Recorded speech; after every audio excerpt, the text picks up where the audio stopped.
레위기와 히브리서의 복음, 예수 십자가의 복음 네 번째 시간인데 다음 주에 총 이렇게 마무리를 할까 합니다. 그래서 지금 유순명 선교사님이 돌아오셨는데 그래서 다음 주부터 하라고 했는데 다시 전화를 해야겠네요.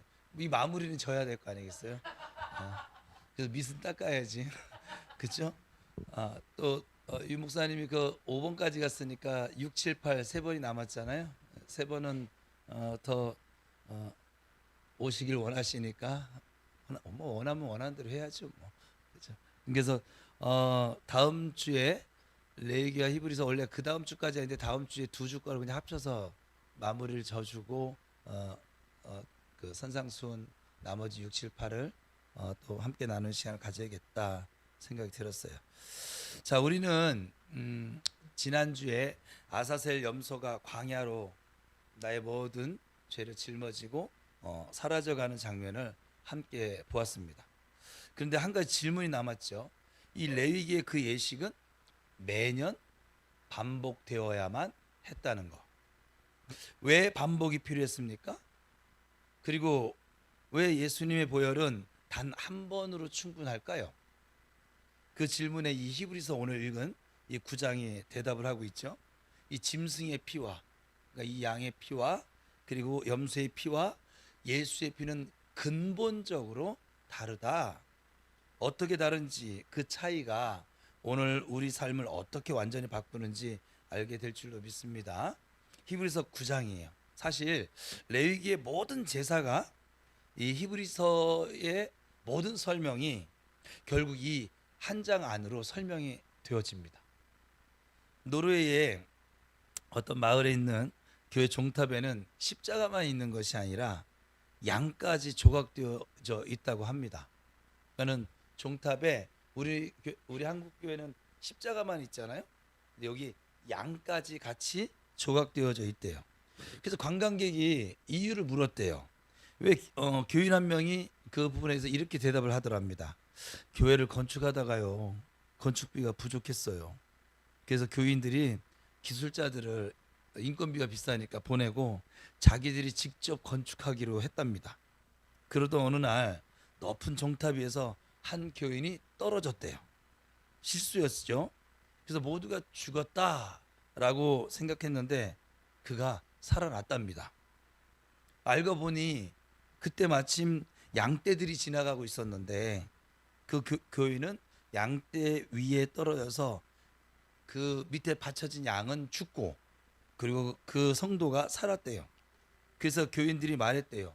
아, 양이 죽어야 사람이 사는구나. 저는 우리 교회 이전할 때 공사 안 할 거예요. 저는 아직 할 일이 많아요. 그리고 맥 없는 양을 죽일 마음도 없고. 그렇죠. 양이 죽어야 사람이 산다. 이게 구약의 말씀이에요. 그죠? 매일 그러나 신약에서는 예수님께서 십자가에 죽으셨습니다. 그래서 우리 교회는 구약을 의미하는 양과 신약을 의미하는 이 십자가를 동시에 종탑에 장식하기로 하였습니다. 이렇게 얘기하더래요. 참 의미가 있어요. 그렇죠? 여러분은 그거는 아셔야 돼요. 여러분이 구약 시대에 태어나지 아니하고 이 신약 시대에 태어난 것에 대해서 매우 감사하셔야 돼요. 정말 엄청난 감사를 하셔야 돼요. 이 구약 시대 사람들이 만약에요 부활을 해서 지금 이 시대에 와서 그러면 놀라 자빠져서 다시 죽을 거예요 아마. 자기들은 희미한 그림자로만 보아왔던 이 예배가 지금 그들은 그렇게 꿈에 그리던 그 예배를 이들은 너무 편한 자세로 편하게 이렇게 입을 다 뒤집어 쓰고 그리고 제가 저 선풍기를 지금 여기 밑에 있는 거를 제방향으로 했어요. 여러분 제가 시원하면 여러분들이 춥대. 여러분들이 시원할 정도면 나는 더워. 그래서 방법은 내 자리를 시원하게 만드는 것밖에 없는데 그래서 선풍기를 돌려놨어요. 그리고 반주자한테 또 선풍기를 돌려놓은 거예요. 그래서 좀 올라오자마자 선풍기부터 내 방향으로 돌려놓거든요. 그리고 여기 딱 섰는데 하나님 마음을 주시는 거예요. 참 편하게 예수 믿는다. 구약 시대 사람들은 상상도 할 수 없는 자세와 모습으로 예배를 드리고 그리고 예수를 믿는다. 그 하나님의 은혜를 말하고 있고 노래하고 있다. 아 갑자기 오늘 선풍기 하나 때문에 이래요. 선풍기 안 틀 거야.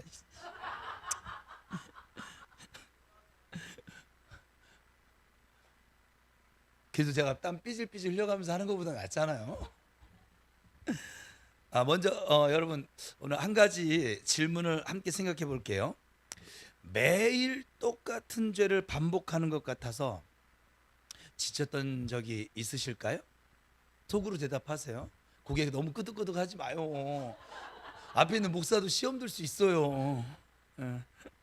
기도하면서 또 이 죄를 내가 회개했던 그 죄를 또 고백하고 있구나 싶어서 이게 무슨 의미가 있을까 이렇게 싶으셨던 적은 있으실까요? 용서받았다고는 하는데 왜 내 마음은 여전히 더럽게 느껴지는 걸까? 그렇게 싶으셨던 분이 계실까요?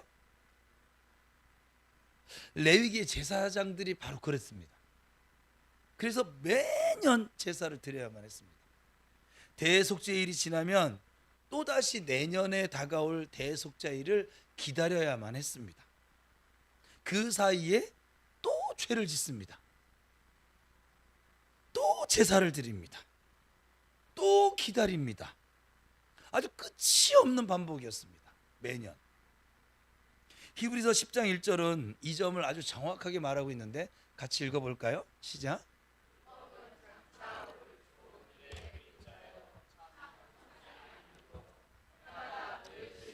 같은 제사로는 나오는 자들을 언제나 온전하게 할 수 없느니라.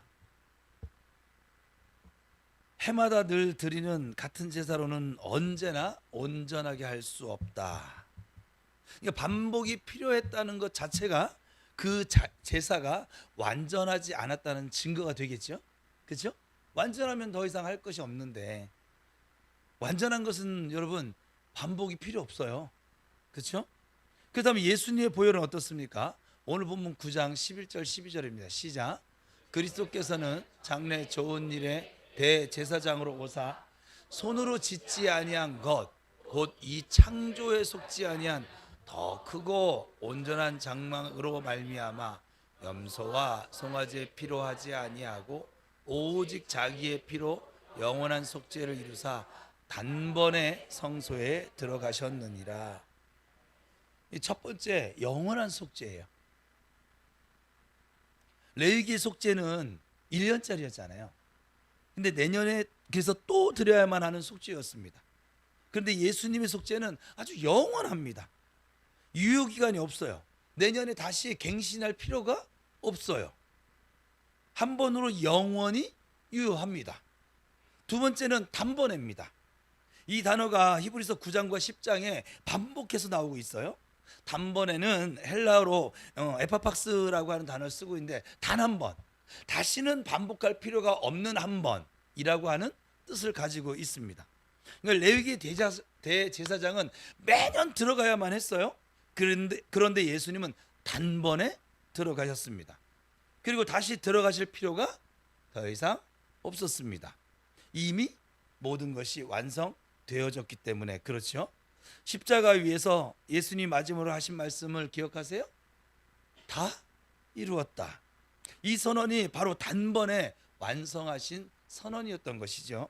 더 이상 추가할 것이 없어요. 더 이상 반복할 것도 없어요. 이미 완성되어졌어요. 그런데 히브리서 9장은 여기서 한 걸음 더 나아갑니다. 가장 중요한 차이를 말해주는데 13절에서 14절이면 시작.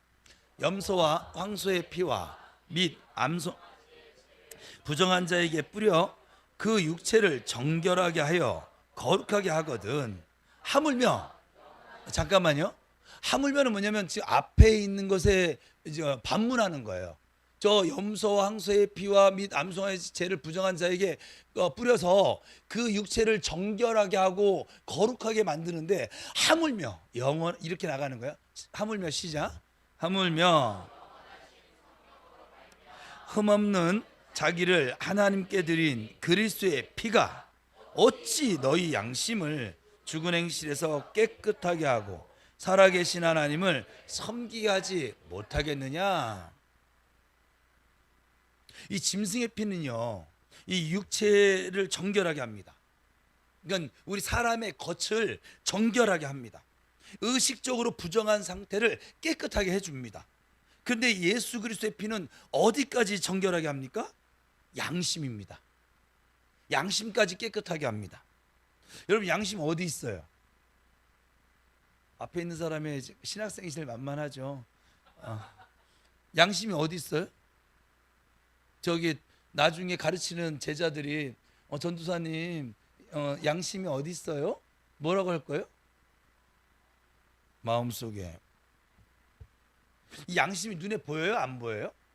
안 보입니다. 손에 잡혀요? 안 잡혀요? 안 잡힙니다. 근데 우리는 양심이 보이지도 않고 손에 잡히지도 않는데 양심이 무엇인지는 알고 있어요. 그렇죠?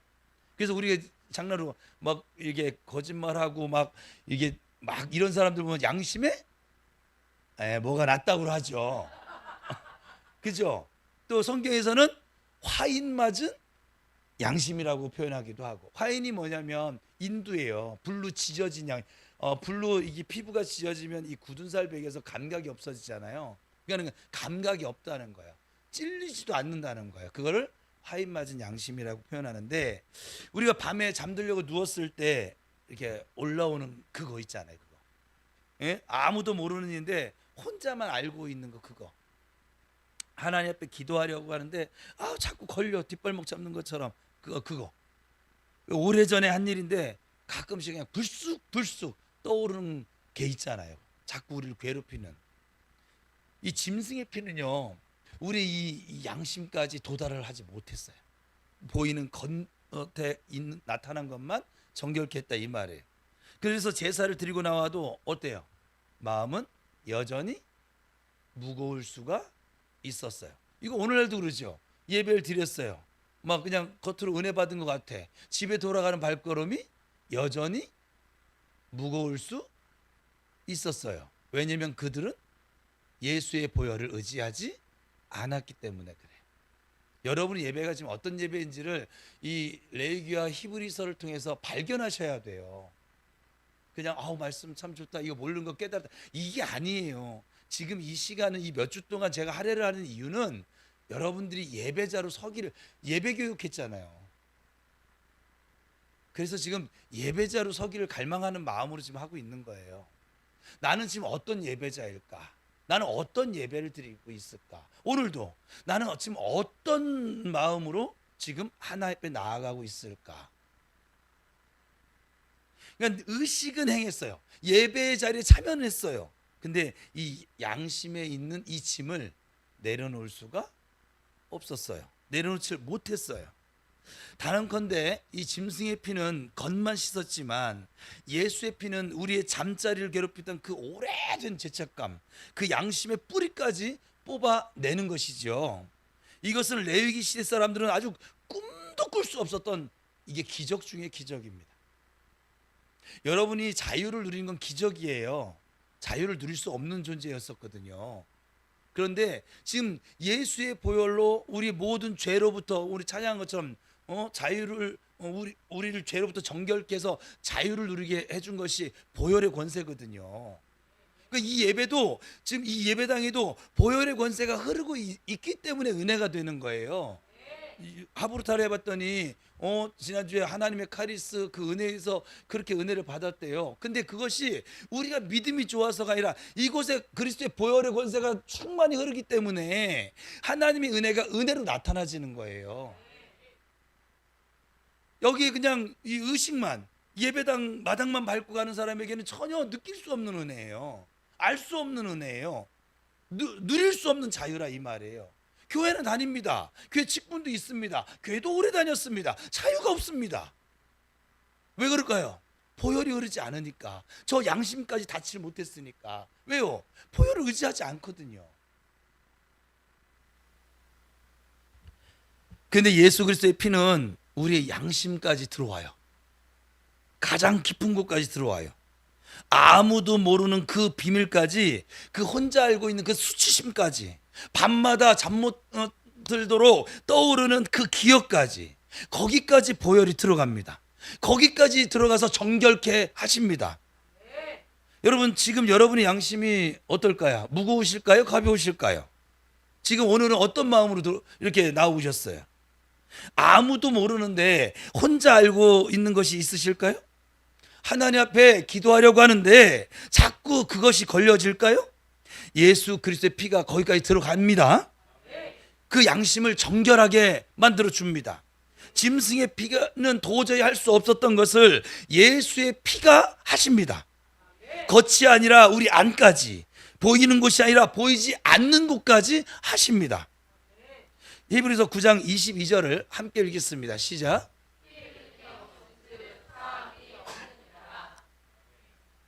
그리고 이제 우리는 그 피가 어떤 피인지도 알아요. 지금 뭐 몇 주 동안 지금 계속 나왔으니까.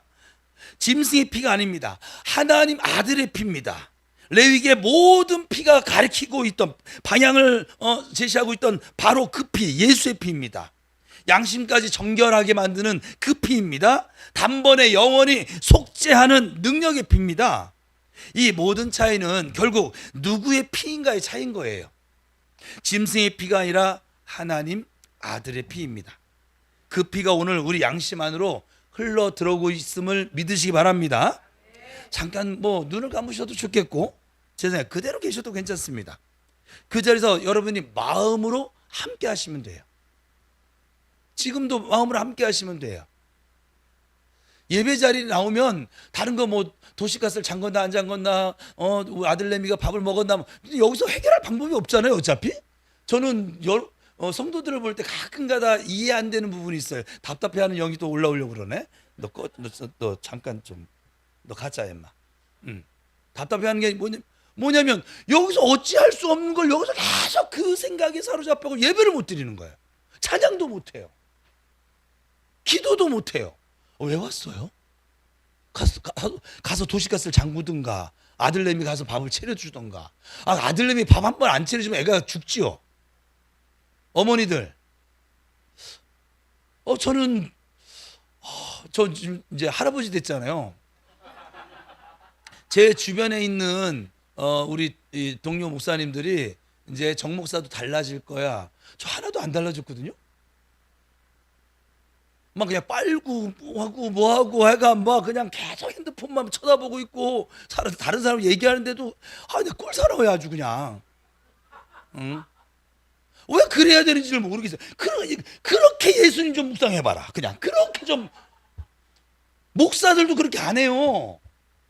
그래, 여러분들 얼마나 대단할까. 여기 할머니 되신 분 뭐 오죽하면 저 이제 애한테 김은하 청년이 뭐가 되는 거죠? 고모가 됐다고, 고모가 아주 그냥 애가 뭐 보는 이거를 한다고 해서 그게 그 정도로? 근데 뭐 사람마다 마음이 다 다른 것이니까. 지금 어제도 들었어요, 이 얘기를. 어제 오랜만에 만났거든요. 만나서 얘기하는데 정 목사도 그렇게 될 거야. 단정 짓지 마. 제가 살면서요 이런 얘기를 참 많이 들었어요.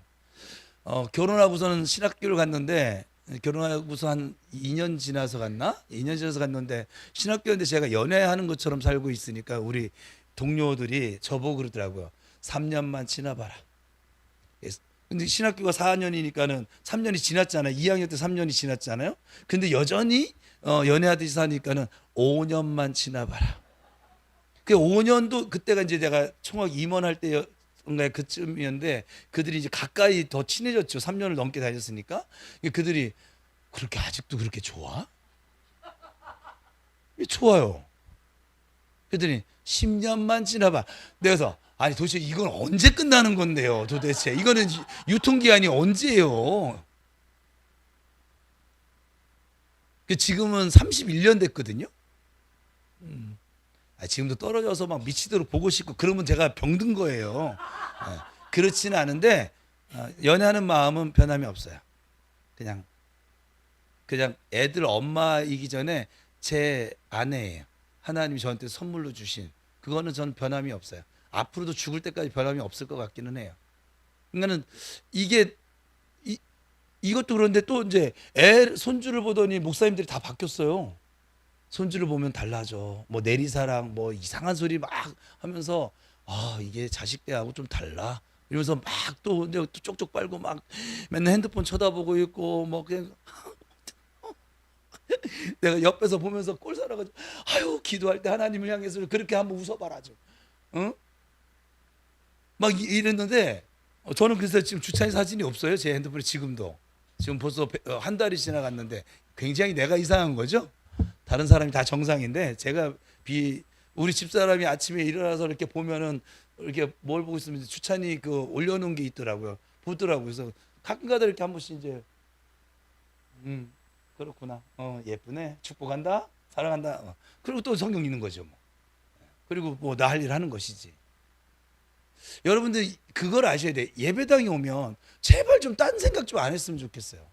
억울하지 않습니까? 저는 억울해서 그게 안 되던데 여러분들은 안 억울한가 봐요. 귀한 시간을 냈어요. 그리고 여러 가지 갈등을 겪고 이 예배당을 선택해서 달려왔어요. 그러면 하나님이 이 시간에 그 자리에 주시는 은혜를 발견해야 돼요? 말아야 돼요? 교회 밥 먹으러 오신 분도 계실까요? 진짜 저기 외국인 한 분이 우리 교회 가끔 가서 물 붙으시는 분인데 교회에서 밥 주면 안 된대요. 사람들이 밥 먹는 게 목적이 된다는 거예요. 그래서 밥 주면 안 돼. 교회는 예배 드리러 오는 것이. 그래서 우리 교회는 식탁교회도 영성입니다 하고 그랬더니 말이 안 통해. 거기도 완전히 이게 막 사로잡혀 있어가지고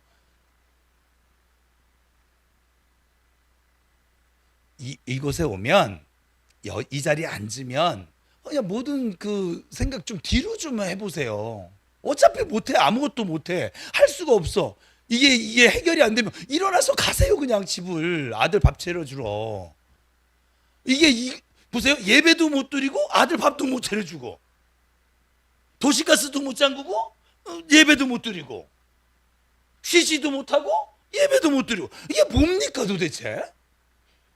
왜 이래요? 왜 이래야만 합니까? 지금 속으로 그런 거죠. 힘들게 왔더니 괜히 왔어.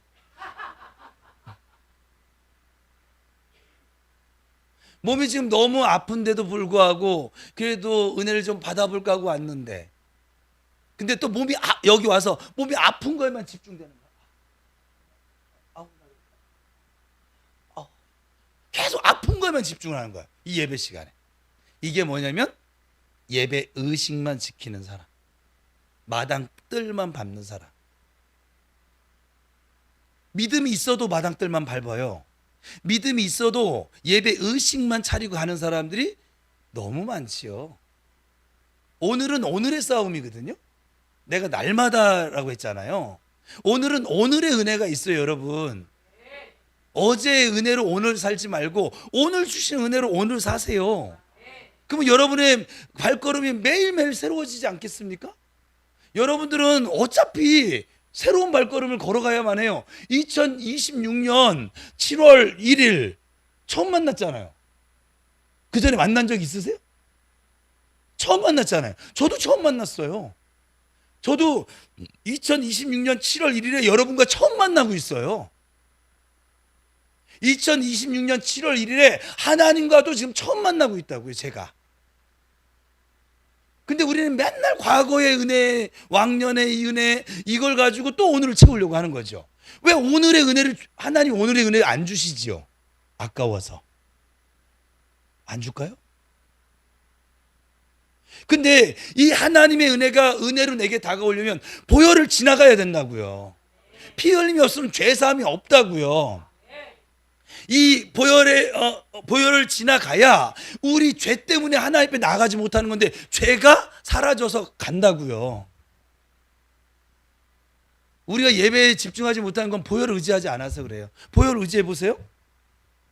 참 이길 수 있어요. 저 지난주에 저는 카리스의 은혜를 받은 게 아니라 성도에게 은혜 받았잖아요. 우리 준혁이가 조금 얘가 하나님 너무 많이 사랑하시나 봐요. 주일날 오전 예배만 참여를 하는데 주일날 오전에 와서 얘는 이렇게 이 조는 수준에 자는 수준이에요. 목이 꺾어져요 그냥. 그 옆에서 이렇게 누워서 깨우면은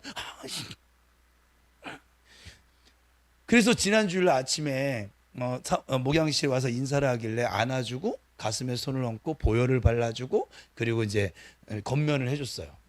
예배 끝났어요. 목양실에 달려왔어요. 목사님 그래서 난 무슨 큰일 난 줄 알았죠. 큰일은 큰일이지. 몇 년 만에 예배를 참여를 했으니까 몸은 매주 얘는 한 번도 안 빠진 적이 없어요. 근데 목사님 오늘 단 한 번도 안 졸았어요. 그러면 애가 지난주 준혁이와 이번 주 준혁이가 다른 애가 됐을까요? 마음이에요, 마음. 우리 마음이 이미 예배 드리지 못하게 하는 그 사단이 준 생각에 이미 져버렸고 그 사단과의 싸움이 이미 지고 있으니까는 예배를 못 드리는 거거든요. 보혈로 충만해지면 이 싸움에서 내가 이기는 게 아니니까 예수님이 이기는 것이니까. 우리 안에는 지금 예수의 영이 들어있어요. 우리 안에 들어있는 이 예수의 영은 이 하나님을 예배하고 하나님을 찬양하고 하나님 말씀에 아멘을 화답하기를 너무 기뻐하고 즐거워하고 있거든요.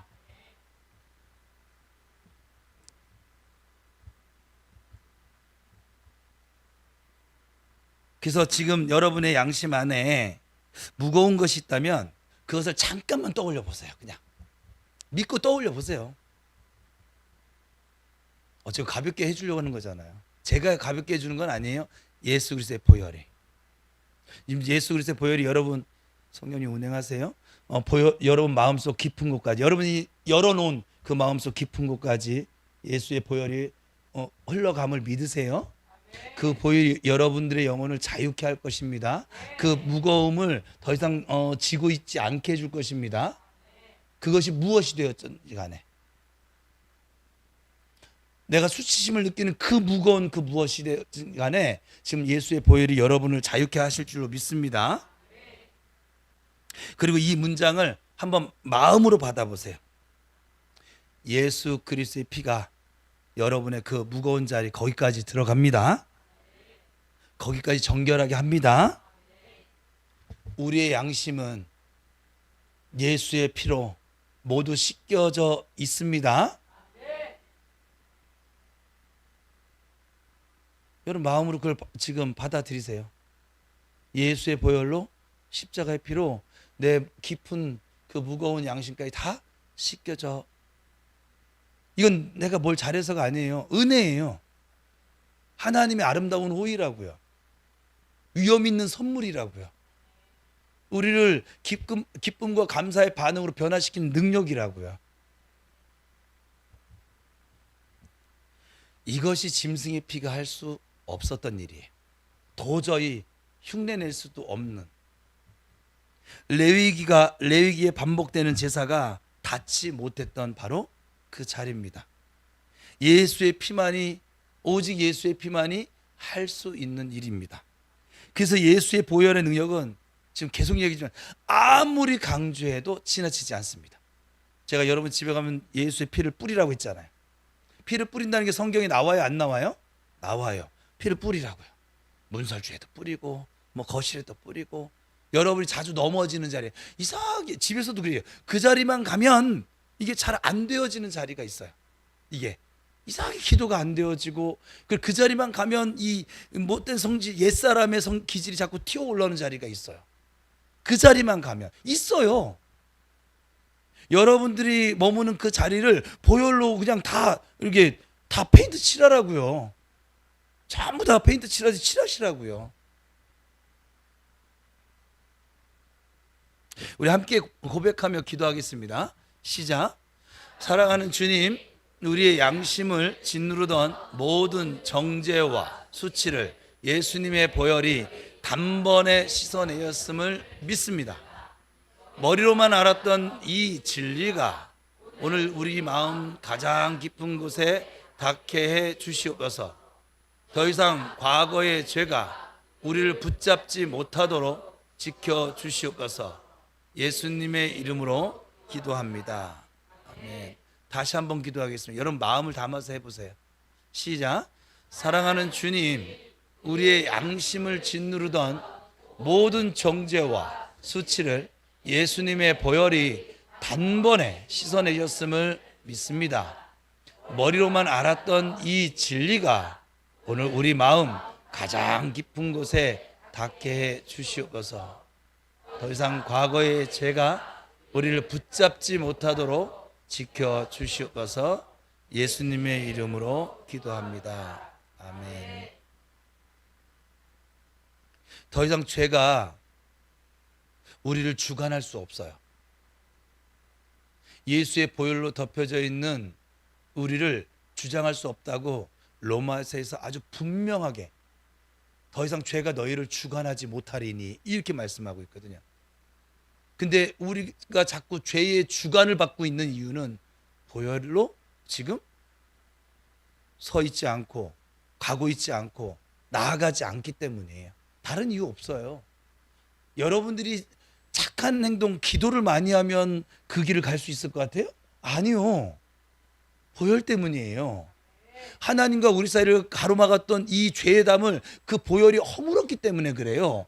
하나님과 우리 사이를 가로막았던 휘장을 이 예수님이 보혈을 죽으심으로 보혈을 흘리실 때 갈라졌기 때문에 지금 하나님 앞에 우리가 나가는 거란 말이에요. 우리가 일상생활에서 직장생활에서 같이 임마누엘의 삶을 살 수 있는 이유도 이 보혈 때문이라고요. 그래서 보혈을 의지하라고요. 여러분의 어떤 노력이나 어떤 결단이나 의지, 이걸 의지하지 말고 보혈을 의지하시라고요. 그래야 하나님이 나와 함께 하심을 알 수 있다니까요.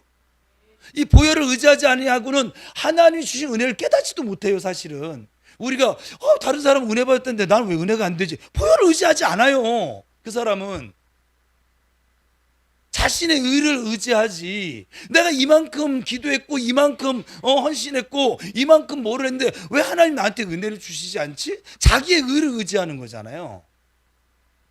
언제나 예수의 보혈을 의지하라고요. 여러분, 예수의 보혈을 의지하지 않는 순간 여러분은 하나님 앞에 나갈 방법이 없어요. 저분의 음성을 들을 방법도 없고요. 내가 여태까지 예배에 실패한 이유를 아시겠어요? 그냥 늘 하던 대로, 습관대로. 여기 찬양단은 늘 하던, 미안해, 내가 실수하는 게 들어보면 못 치니까 늘 하던 대로. 이 사람들이 참 무서운 사람들이에요. 여기 있는 사람들이 가장 무서운 사람들이에요. 이 사람들이 옛날로 따지면 레위인이거든요. 지금 여러분들은 강대상도 안 올라오잖아요. 이 사람들은 요즘은 이제 강대상 올라오는데 뭐 전혀 불편함도 없을걸. 뭐 그냥 내 집 안방인 것 마냥 습관처럼. 그렇지 않아요? 근데 이들이 예수의 보혈을 의지하지 않잖아요. 저는 여러분 어떨 것 같아요? 여러분의 목사는 어떨 것 같아요?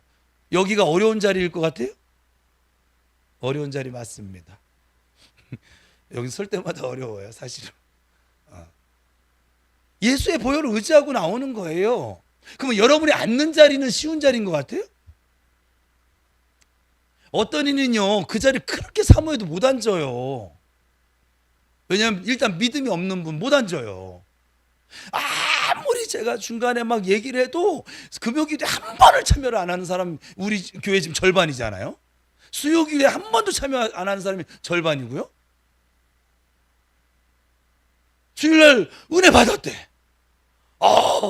목사님, 이번 주, 할렐루야. 할렐루야가 뭔 뜻인지 이제 나눌 건데, 뭐면서, 은혜 받았습니다. 카리스, 뭐 할 건데요? 다음 주에 봤더니 똑같은데? 여전히 수요일날, 금요일날 참여 안 하고 수요일날 참여 안 하면 은혜가 없냐? 그건 아니에요. 그런데 하나님의 자리를 사모하는 변화는 나타나겠지요.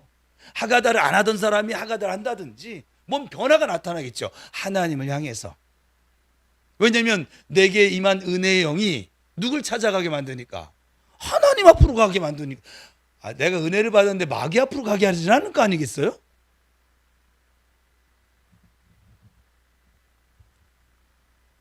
우리가 드리는 예배의 실패는요, 다 보혈의 실패였어요.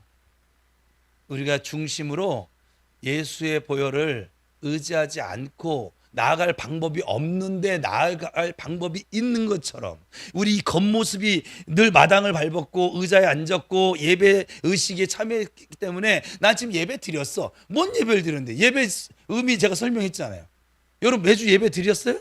요즘은 예배 정말 잘 드리시긴 합니다. 그래도 예배 의미를 설명하기 잘했어요. 그래서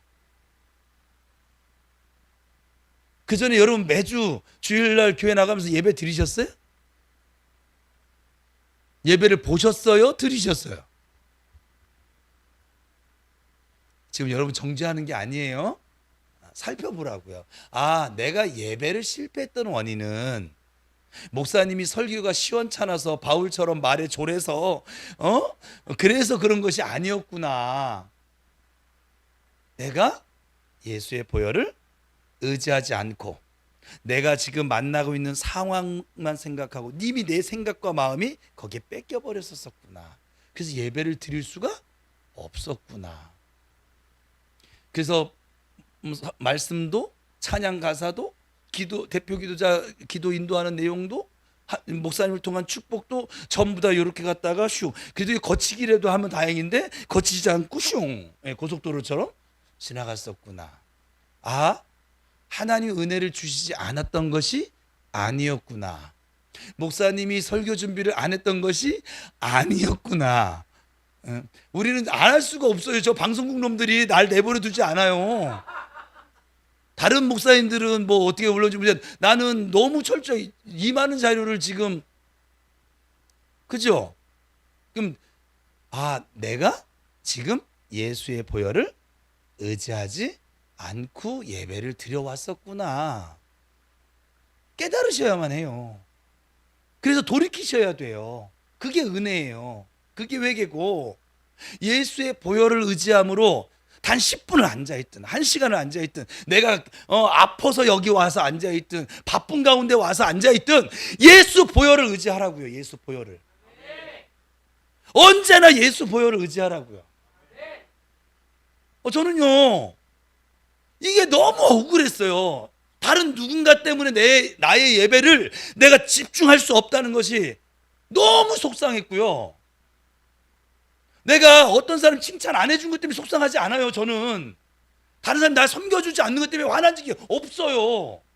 근데 내가 하나님 앞에 나와서도 이 자리에 나와서 예배 드릴 수 없으면 삶의 자리에서 어떻게 예배 드릴 건데, 이렇게 조건이 다 갖춰짐 속에서도 내가 하나님께 집중을 못하는데, 보혈을 의지하지 못하는데 어떻게, 어느 자리에서, 여러분 집에 가서 예배 드리겠어요? 직장 가서 예배 드리실래요? 여기서 예배 못 드리는 분은요 밖에 나가서 예배 못 드리는 거예요. 모든 조건이 갖추어짐 속에서도 내가 집중을 못하는데 어디 가서 하나님께 집중할까요? 밖에 나가서 집중한다고 하면서 속상한 마음에 막 그냥 뗐을 때로 집중할까? 그것도 하나님께 집중하는 게 아니라 결국 내 감정에 집중하는 거예요. 그것도 결국은 떼쓰는 거는 제가 왕인데 내 마음에 내 감정에 집중하는 거예요. 그게 하나님께 집중하는 게 아니라 믿음으로 떼쓰지 않잖아요. 내가 감정에 북받쳐서 더 이상은 못 참겠어. 아버지 좀 살아계시다면 좀 나 좀 어떻게 좀 해줘 봐요. 죽이든지 살리든지, 응? 문제를 풀어주든지, 아니면 그냥 아예 그냥 버리시든지. 저는 이렇게 기도했었거든요. 그냥 살리시든지 죽이시든지. 이게 뭡니까? 예수 믿는 자로서 덕도 안 되고 영광도 안 되고. 제가 그랬잖아요. 목사 되기 전에 왜 흥분했지? 예배 얘기만 저 예배 얘기만 나오면 사실은 막 속상해요. 우리 아버지가 아버지로서 대접을 못 받아요, 성도들에게. 여러분들이 청와대 앞에, 대통령 앞에 가서 지금 이런 자세로 하나님 앞에, 지금 여러분은 잘하는 거예요. 저기 여기 옆에 여기 옆에, 약간 여기도 너무 가깝다. 저기 상고 감리교회, 거기는 예배 시간에 그냥 아마도 자기한테 어떤 유익을 주는 자리에 가면 정신 똑바로 차려. 전날 밤을 샜든지 안 샜든지 상관 전혀 없어요. 자식 새끼가 속을 새겼든지 안 새겼든지 그것도 상관하지 않을 거예요. 정신 똑바로 챙겨주고 어떻게 하면 그냥 내 이익 챙겨올까 막 그럴걸요 아마. 저는 그게 싫은 거예요. 우리 아버지가 돈보다도 여러분의 그 작은 유익보다도 못하신 분인 거예요. 그러면 하나님이 주신 카리스가, 그 가치가 돈 몇 푼보다, 우리 감정 그 조그만 감정보다 못하다는 거예요. 그 말 자체가. 다른 건 좀 못해도 돼요. 전도를 못 나오셔도 나오지 말라는 얘기는 아니에요. 예. 금요기도에 참여 못할 수도 있어요. 오세요. 은혜가 있어요. 지금 진짜 정성 들여서 말씀을, 이게 다 연관되어 있거든요. 지금 여러분들이 꼭, 저는 예배에 참된 예배자로 서기를 축복합니다. 내 힘으로 안 돼요. 어느 누구도. 목사는 매주 예배 준비하니까 될 것 같아요? 여기 목사님 계시는데 되십니까? 보혈을 의지하지 않는 이상은 목사도 안 돼요. 어느 누구도 될 수가 없어요. 마귀가 기를 쓰고 예배드리지 못하게 할 거거든요. 이미 이 예배당에 오지 못하게 만들고 있고요. 와도 예배에 집중하지 못하게 만들 것이고, 말씀 듣는데도 계속 생각을 집어넣어서 막 그냥 이게 뭐, 나중에 보면은 목사님 저기까지 가셨네? 저는 원래 제대로 가고 있었어요. 자기가 끊겨서 그렇지.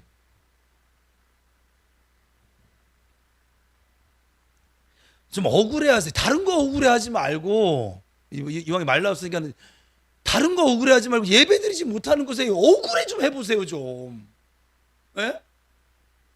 이 예배의 가치를 모르니까는 그런 건데, 예배의 의미 다, 순서의 의미 다 해줘도 그래도 몰라요. 이게 가만히 보면 예배의 가치를 아는 사람은요, 이 예배드리지 못한 것이 그 어느 것보다도, 아버지 저 이 돈 문제 해결해 주지 않아도 좋고 건강 문제 해결해 주지 않아도 좋은데 제가 예배 드릴 수 있게 해주세요. 이 울부짖음이 터져 나와야 된다고요. 왜냐하면 이스라엘 백성들이 1년에 한 번 이 날을 너무 학수고대했거든. 평상시 때 이게 안 되니까 해결이. 여러분의 삶의 자리에서 해결이 안 되는 일들이 있으니까 하나님의 은혜가 필요한 것이고 하나님께 예배하는 자리가 필요한 거잖아요. 그렇지 않습니까? 왜 억울해하지 않으세요? 따지고 있네. 사도 바울 서신은 오늘 좀 사도 바울이 좀 격하게 하셔서 저도 좀 닮아가고 있는 중이에요 지금. 다른 거 억울해하지 마세요. 아버지 이렇게 기도했는데 왜 응답 안 하세요? 때 되면 주시겠죠. 예스, 웨이트, 노 다 응답이라고 했잖아요. 때 되면 주겠죠. 안 주면 안 주는 이유가 있는 것이고, 기다리게 하시면은 뭐 하나님 때에 열어 주실 것이고.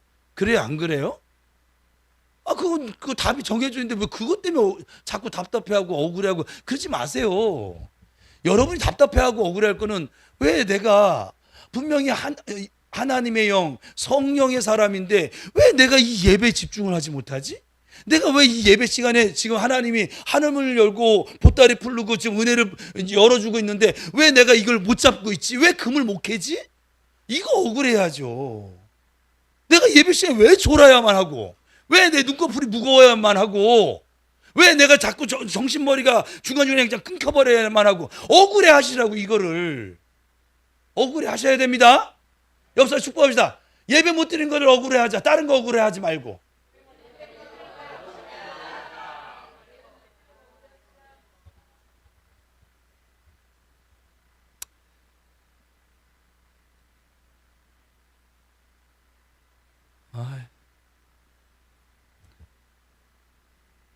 이 단번의 은혜를 경험한 사람은 어떻게 살아갈까요? 여러분 생각을 해보세요. 단번에 내 모든 죄가 다 사라졌어요. 이 양심 깊은 곳에 있는 것까지, 누군가에게 보여줄 수도 없는 그 죄까지 다 사라졌다는 것이 내가 믿어졌어요. 이 은혜가 임했어요. 양심이 깨끗해졌어요. 하나님 앞에 나아가는 방식이 아마도 달라지겠죠. 그렇지 않겠습니까? 이제는 하나님 앞에 나아갈 때 두려움이 아니라 담대함이죠. 뒤로 물러서지 않고 앞으로 나아가겠지요. 히브리서 10장과 11장이 바로 그 이야기를 전해주고 있어요. 보혈을 힘입은 사람들의 담대함, 그리고 이 믿음의 선진들이 결국 붙잡았던 것이 무엇이었을까? 조금 전에 우리는 예수님의 피가 양심까지 정결하게 한다는 것을 함께 살펴봤습니다. 단번에 영원토록. 그렇다면 이 사실을 아는 사람은 어떻게 살아갈까? 히브리서 10장이 바로 그 대답을 해주고 있지요. 여러분 기도할 때 자꾸 뒤로 물러서는 것 같은 느낌이 드신 적 있으세요? 하나님 앞에 나아가고 싶은데 아유 내가 이 꼴로 나가도 되나 싶은 마음이 드신 적은 없을까요? 지금 예배 자리에 앉아 있는데 이 마음이 저 멀리 있는 것 같은 경험을 하고 계신 분은 없으실까요? 히브리서 10장 19절은 우리를 향해서 이렇게 말합니다. 같이 읽습니다. 시작.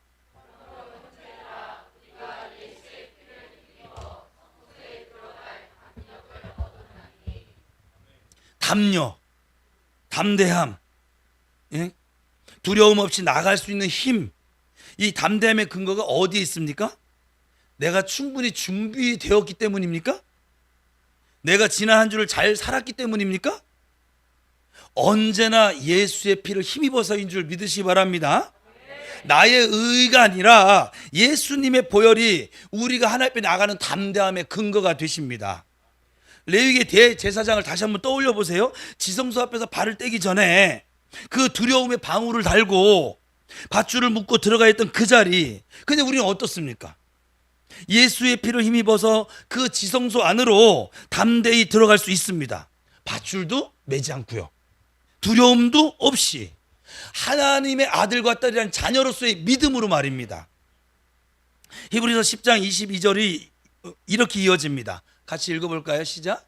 우리가 마음의 뿌림을 받아 악한 양심으로부터 벗어나고 몸은 맑은 물로 씻음을 받았으니 참 마음과 온전한 믿음으로, 제가 주일도 그렇고 예배 시간에 주로 시작할 때 거의 이 말씀을 가지고 기도를 하고 있는데, 나아가자, 초대하는 거예요. 명령이 아니라 초대입니다. 함께 나아가자는 거예요. 이제 우리는 예수 안에 뒤로 물러서지 않아도 됩니다. 준비될 때까지 기다리지 않으셔도 됩니다. 예수의 피가 이미 우리 양심에 뿌려져 있습니다. 그래서 그 피를 힘입어 지금 이 자리에 나아갈 수 있는 것이지요. 여러분, 오늘도 기도 자리에서 자꾸 뒤로 물러서셨다면, 오늘도 예배 자리에서 이 마음이 닫혀 있으셨다면 이 말씀을 좀 붙들어 보세요. 같이 우리 고백하고 선포합니다. 시작. 예수의 피를 힘입어 담대히 나아갑니다. 내 꼴이 아니라 오직 예수의 피를 힘입어 나아갑니다. 다시 한번 고백합시다. 예수의 피를 힘입어 담대히 나아갑니다. 내 꼴이 아니라 오직 예수의 피를 힘입어 나아갑니다. 그런데 히브리서 10장 39절은 경고도 함께 담고 있어요. 시작. 우리는 뒤로 물러가 멸망할 자가 아니요 오직 영혼을 구원함에 이르는 믿음을 가진 자니라. 그러니까 뒤로 물러가지 않는 거, 이것이 보혈을 받은 자, 믿음을 가진 성도들의 삶의 방향인 것이죠. 이 말씀은 우리를 정죄하려는 게 아니에요. 우리가 어떤 존재인가를 지금 선언하고 있는 중입니다. 우리는 뒤로 물러가는 자가 아닙니다. 예수의 피를 힘입어 언제나 담대히 하나님께 나아가는 하나님의 아들과 딸인 줄 믿습니다. 우리 모두 예수 안에서 언제나 변함없이 단번에 영원히 우리를 위해 구원의 길을 열어주신 이 예수 십자가의 보혈을 힘입고 하나님께 나아가시기를 주님의 이름으로 축복합니다. 오직 참마음, 온전한 믿음으로 담대하게 하나님 아버지께 나아가심으로 하나님께서 우리에게 가져다 주실 오늘의 복과 그 은혜를 누리며 살아가시기를 축복합니다. 또한 참마음과 그 온전한 믿음을 가진 우리를 통해서 이루어 가실 그 하나님의 나라와 우리와 동행해 주시면서 하나님의 의를 이루어 주시는 그 은혜로 마침내의 때와 여러분의 전성기의 삶을 꼭 예수 안에서 만나시기를 주님의 이름으로 축원합니다. 기도하겠습니다.